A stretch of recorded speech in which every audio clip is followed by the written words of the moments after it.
एक कथा में सुनाता हूं। एक गुरुजी बैठे थे गुफा में, ध्यान कर रहे थे।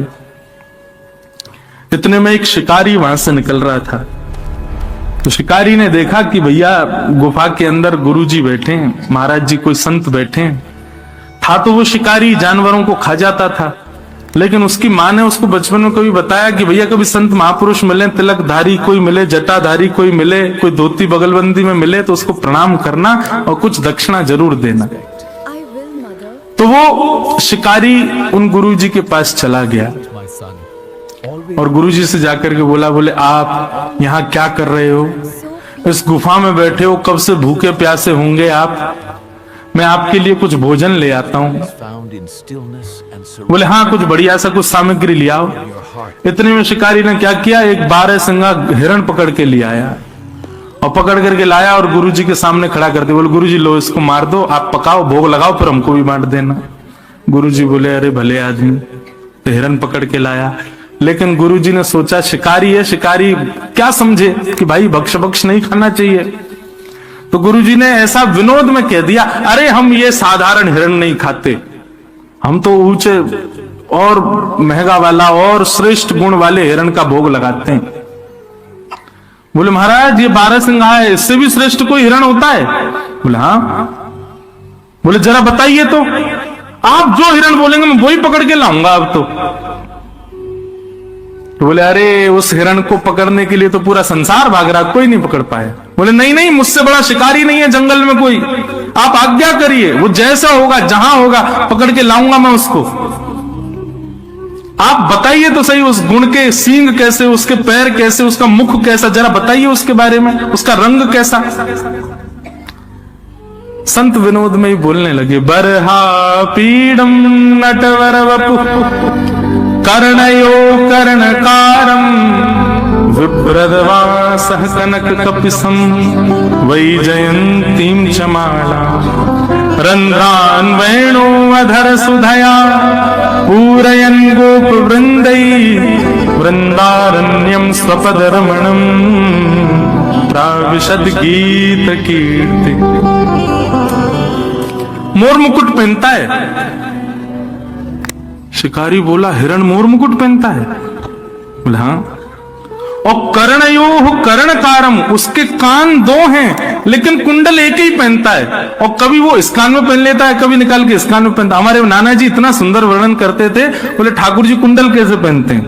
तो जैसे ये पुष्प है ना, जैसे आप कभी ग्वारियाओं को देखोगे तो वो क्या करते हैं, इधर लगा लेते हैं ऐसे, इसको कर्ण फूल कहते हैं। यहाँ ऐसे धारण कर लेंगे, अगर लंबा हो पीछे से, तो ठाकुर जी क्या करते हैं, यहाँ पे पुष्प लगा लिया।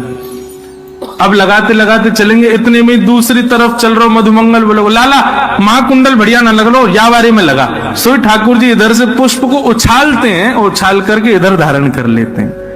फिर यहाँ से श्री रामा कहेगा ना लाला माँ बढ़िया ना लग रहा, यहीं पहन, तो फिर उछालते हैं, फिर यहाँ पहन लेते हैं। और ठाकुर जी ऐसे हाथ से निकाल के नहीं पहनते, ऐसे उछालते हैं कि वो कान के ऊपर ही आके लगता है। तो कर्णयोः कर्णकारम, बोले कुंडल पहनता कानों में। शिकारी बोला कुंडल पहनने वाला हिरण है? बोले हाँ। मोर मुकुट पहनता है, कानों में कुंडल पहनता है, और विभ्रदवासः कनक कपिसम, पीली पीतांबरी पहनता है। शिकारी बोला भगवान मैं तो इतना बड़ा हो गया, मैंने ऐसा हिरण तो कहीं नहीं देखा। बोले और क्या करता है? बोले वही जयंतीम च मालाम, वैजंती माला पहनता है। और सबसे श्रेष्ठ उसका गुण क्या है? बोले रंध्रान वेणु अधर सुधया, बोले अपनी कोमल कर उंगलियों से आच्छादित करता हुआ छिद्रों को वेणु बजाता। आहा, शिकारी तो भाव विभोर हो गया, बोले भगवान ये हिरण वेणु भी बजाता है? बोले हाँ। रंध्रान वेणु वदर सुदया पूरयन गोप वृंदई वृंदारण्यम स्वपदर्मणम प्राविशद गीत कीर्ति। एक मतवाली सी चाल चलता है, टेढ़ी चाल चलता है, एक पैर के आगे दूसरा पैर नहीं रखता, तिरछा चलता है, ऐसी बांकी अदा में रहता है। हम तो इस हिरण के उपासी हैं, ये मिलेगा तो इसका भोग लगाएंगे। शिकारी ने कहा गुरुजी मैं आपको वचन देके जाता हूं, जब तक ये हिरण मुझको नहीं मिल जाएगा मैं भी भूखा रहूंगा। अब तो इसी हिरण को पकड़ के लाऊंगा, पहले आप भोग लगाना, फिर उसी का प्रसाद मुझको दे देना। अब गुरुजी तो अपने ध्यान में चले गए, बोले ठीक है जाओ जाओ जाओ अपना शिकार विकार करो। लेकिन वो शिकारी तो बड़ा सीरियस हो गया, वो तो निकल गया महाराज, एक एक गुण लिख लिया था उसने। अब वो ढूंढ रहा है। अब देखो गुरु की आज्ञा मान करके और वो सब गुण दे करके शिकारी भली शिकार की भावना से जा रहा है, लेकिन चिंतन तो ठाकुर जी का कर रहा है ना। सामने हिरण आ जाते हैं तो सोचता नहीं नहीं ये नहीं है, मोर मुकुट वाला होगा, ऐसा होगा। एक दिन बीत गए, 2 दिन बीत गए, 3 दिन बीत गए, 4 दिन बीत गए। भूख के कारण प्राण निकलने लगे उस शिकारी के, लेकिन सोचने लगा मेरे गुरुजी भी तो भूखे बैठे हैं, जब वो भूख सहन कर रहे हैं तो मैं क्यों नहीं करूं। अब तो इसी हिरण को पकड़ के ले जाऊंगा। इतनी व्याकुलता उसके तन में आ गई, शिथिल हो गया, गिरने लगा, ऐसी स्थिति आ गई। लेकिन सामान्य हिरण का शिकार नहीं कर रहा था।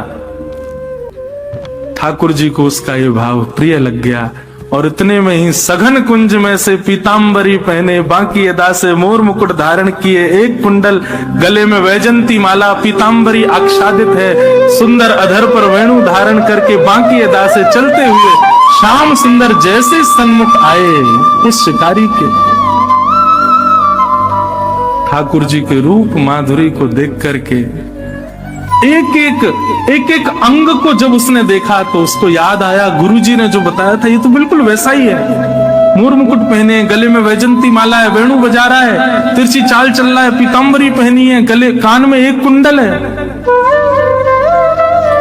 तुरंत अपना जाला उठाया जिससे हिरण को पकड़ता था। ठाकुर जी आगे आगे चल रहे, वो पीछे पीछे चल रहा है, और जैसे ही मौका पाया महाराज जाला फेंक करके ठाकुर जी को उसमें बंदी बनाया और बांध करके जाला कंधे पर टांगा, ले गया गुरु जी के पास। गुरु जी जल्दी बाहर आओ, आपका बताया हुआ हिरण पकड़ के लाया हूं मैं। महाराज जी बोले ये और पता नहीं, अब पता नहीं कहां से कौन सा हिरण ले आया है।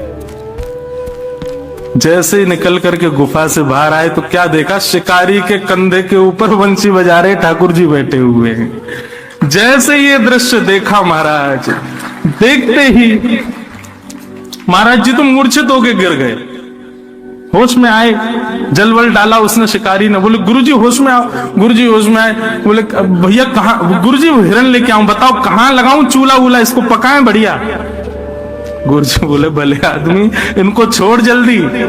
बोले गुरुजी भाग जाएगा, ये बहुत मुश्किल से मिला, मुझे 5 दिन लगे इसको पकड़ने में। तो गुरुदेव ने आज्ञा की। ठाकुर जी मंद मंद मुस्कुरा रहे थे। ऐसी गुरु की कृपा हुई कि एक शिकारी के हृदय पर शिकार की भावना से ठाकुर जी को ढूंढने गया, ठाकुर जी उसके वश में आ गए। तो हे नाथ, आपके नाम में इतनी सामर्थ्य है, आपकी लीला गुण में इतनी सामर्थ्य है कि एक स्वपच प्रजाति का व्यक्ति भी आपकी प्राप्ति कर पाएगा। इसलिए मुझे यही समझ आया कि सबसे श्रेष्ठ संसार में अगर कुछ है तो वो आपका नाम है भगवान। उस नाम के आश्रय में, कथा के आश्रय में कोई भी आ जाए, उसको आप मिल ही जाते हो, उसको आपकी प्राप्ति हो ही जाती है। ऐसे नाम को हम बारंबार प्रणाम करते हैं, इसलिए हम कथाओं में गाया करते हैं, कन्हैया कन्हैया पुकारा करेंगे, लताओं में ब्रज की गुजारा करेंगे। सब लोग गाओ।